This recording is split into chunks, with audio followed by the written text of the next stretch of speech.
नमस्कार दोस्तों घर बनाने में अगर आप प्लिंथ लेवल तक काम कर रहे हैं, यहाँ पे जो है 2 सबसे बड़ी गलतियाँ जो ही है उसके बारे में बताऊँगा।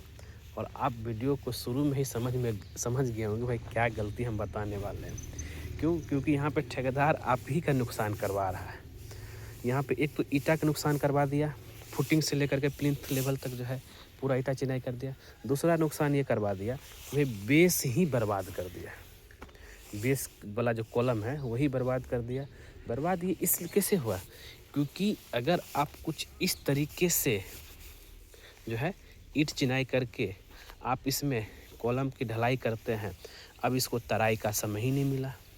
वही अगर एक फेस भी अगर खुला रहता, उसको ढलाई के बाद जो है उसको बोरा लगा करके आप जो है तराई कर सकते थे, लेकिन वो भी नहीं हुआ।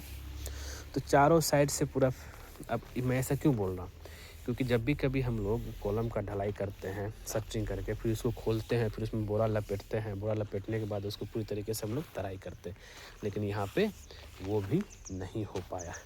अब ये सबसे बड़ा मिस्टेक, एक तो ईंट का पैसा ले गया आपका, दफन कर दिया, और ऊपर से बेस को कमज़ोर कर दिया। तराई नहीं हुआ तो ही आप उसी ऊपर से तराई करने से क्या आपको लगता है कि इसमें कॉलम में मजबूती आ जाएगा? बिल्कुल नहीं आएगा भाई। क्यों ऐसा गलती करना?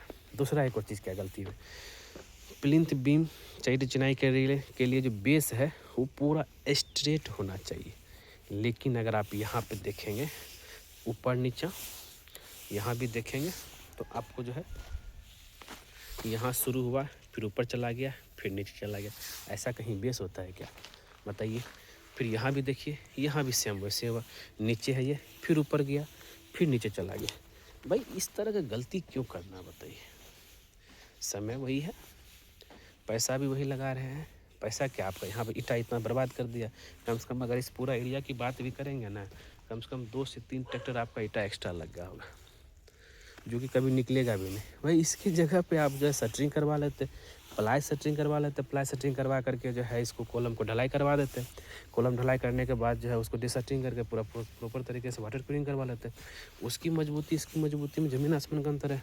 और दूसरा एक और दिक्कत क्या होती है कि भाई अगर आप इस तरह का फ्रेम बना करके जो है फॉर्म वर्क करके, जो ब्रिक का फॉर्म वर्क करके आप अगर किए हैं, तो अब जिस समय अगर ढलाई से पहले पानी नहीं डालें तो कंक्रीट का सारा पानी वो सोख लेगा।